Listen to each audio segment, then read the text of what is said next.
প্রধানমন্ত্রীর মতো পদে থেকেও বিভ্রান্তি ছড়ানোর চেষ্টা হচ্ছে বলে উনি একটা অভিযোগ করলেন, কি বলবেন? যে সাইফ মুস্তাফিজ যে কথাটি বললেন যে প্রধানমন্ত্রীর মতো চেয়ারে থেকে, দায়িত্বশীল চেয়ারে থেকে উনি অপতথ্য ছড়াচ্ছেন, এটাই একটা অপতথ্য, এটাই একটা বিভ্রান্তিকর তথ্য।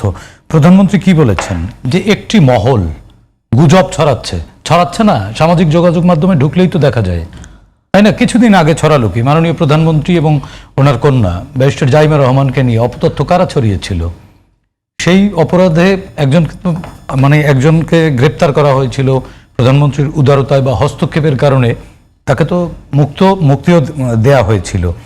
দেখুন, আমাদের দেশের রাজনীতি হয়েছে কি, আমাদের দেশের অধিকাংশ রাজনৈতিক দল ন্যারেটিভ শূন্য হয়ে গেছে, তাদের ফিলসফি নাই যে আসলে রাজনীতি সে ওই দলটি কেন রাজনীতি করে, ওই দলটার রাজনীতির একটা উদ্দেশ্য থাকতে হয় এবং মানুষের কাছে কিছু স্বপ্ন নিয়ে যেতে হয় রাজনৈতিক দলগুলোকে।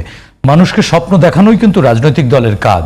রাজনৈতিক দল তো আর মানুষকে টাকা দিতে পারে না, জনগণকে পয়সা দিতে পারে না, চাল ডাল কিনে দিতে পারে না, তারা দেয় স্বপ্ন জনগণকে। সুতরাং পলিটিক্যাল পার্টির একটা স্বপ্ন থাকতে হয়, একটা ফিলসফি থাকতে হয়। এখন অধিকাংশ রাজনৈতিক দল ফিলসফি লেস হয়ে গেছে, তাদের কোনো স্বপ্ন নেই, তারা মানুষের কাছে ফেরি করবার মতো কোনো রসদ তাদের কাছে নেই। যেই কারণে তারা হয়েছে কি, রাজপথ বা রাজনৈতিক ময়দান বাদ দিয়ে তারা সামাজিক যোগাযোগ মাধ্যমকে বেছে নিয়েছে। আপনি দেখুন, সামাজিক যোগাযোগ মাধ্যমে তারা কিন্তু রাজনৈতিক বয়ান ছড়াচ্ছে না, তারা করছে কি, চরিত্র হনন করছে। দেখুন, আপনার একটি কথা আমার ভালো নাই লাগতে পারে, সেটি আমি যুক্তি দিয়ে আমি কাউন্টার দিতে পারি, কিন্তু দেখা যাবে আপনার বিরুদ্ধে আমি ব্যক্তিগতভাবে আপনাকে অ্যাটাক করে বসলাম। হ্যাঁ, এই প্রবণতা কিন্তু ইদানিং বেড়ে গেছে এবং আমরা এর আগে দেখেছিলাম যে বিগত ফ্যাসিস্ট রিজিম এই অপতথ্য বা এই ধরনের গুজবকে মোকাবেলা করতে তারা একটা আইন করেছিল, কিন্তু সেই আইন তারা রাজনৈতিক টুলস হিসেবে ব্যবহার করেছে এবং অপতথ্য ঠিকই কিন্তু ছড়িয়েছে, তারা সরকারি পৃষ্ঠপোষকতায় অপতথ্য ছড়িয়েছে। জুলাই গণ অভ্যুত্থান পরবর্তী সময় কিন্তু আমরা এই জায়গা থেকে বেরোবো বলে জুলাইয়ের রক্তের উপর দাঁড়িয়ে আমরা শপথ নিয়েছিলাম, কিন্তু আপনি দেখুন বাঁশের কেল্লার প্রবণতা কি কমেছে? বাঁশের কেল্লা, এরপরে বিভিন্ন নামে বেনামে বট আইডি বলা হয় যেগুলোকে, যাকেই পছন্দ হয় না তার বিরুদ্ধে তার চরিত্র হনন, তার পরিবারকে আক্রমণ, তাকে ব্যক্তিগতভাবে যেভাবে হিউমিলিট করা যায়, এই পথগুলো বেছে নেয়। যেমন সর্বশেষ বাজেট নিয়ে যে বিষয়টি হলো, বাজেট নিয়ে আমরা একজন বিরোধী দলীয় সংসদ সদস্যের বক্তব্য বেশ ভাইরাল হয়েছিল। হ্যাঁ, এই ভাইরাল এটিও খারাপ, তিনি বলেছেন যে ৬,০০০ কোটি টাকার বাজেট হলেই হয়। এই হচ্ছে সংসদ সদস্যের স্ট্যান্ডার্ড, এই হচ্ছে তার কোয়ালিটি। তিনি জানেনই না হোয়াট ইজ বাজেট।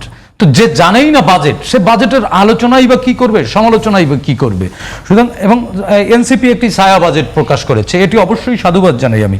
রাজনীতি এমনই হওয়া উচিত যে তার একটা রাজনৈতিক দল আছে, তার একটা ইডিওলজি আছে, তার ফিলোসফি আছে, তার ড্রিম আছে, সে তার স্বপ্নকে, হয়তো তারা পার্লামেন্টে ক্ষমতাসীন দল হিসেবে আসতে পারেনি, বাট তাদের একটা ড্রিম আছে, সেই ড্রিমটি তারা প্রকাশ করেছে, এটি কিন্তু অবশ্যই সাধুবাদ জানানোর যোগ্য।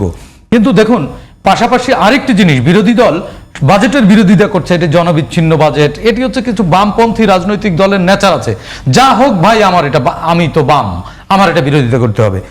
কিছু নিত্যপণ্যের যে উপর থেকে যে সরকার শুল্ক প্রত্যাহার করে নিয়েছে, এটি সাধুবাদ জানিয়ে কি আমাদের বিরোধী কোনো রাজনৈতিক দল কোনো সাধুবাদ জানিয়ে মিছিল করেছে, কোনো আনন্দ সরকারকে ধন্যবাদ জ্ঞাপন করে কোনো প্রসেশন করেছে? করেনি। তারা বলছে কি, এ বাজেট জনবিচ্ছিন্ন। কোথায় কোথায় বিচ্ছিন্ন হয়েছে জনগণের স্বার্থ, কোথায় কোথায় জনগণের স্বার্থ ক্ষুণ্ণ করেছে সরকার, এই জায়গাগুলো কিন্তু আইডেন্টিফাই করছে না। এবং তারা এগুলো রাজপথে বা রাজনীতির মাঠে এগুলো বাতাস না পেয়ে তারা বেছে নিয়েছে সাইবার জগৎ, সাইবার ওয়ার্ল্ডে তারা অপতথ্য ছড়াচ্ছে এবং ব্যক্তিগতভাবে আক্রমণ করছে।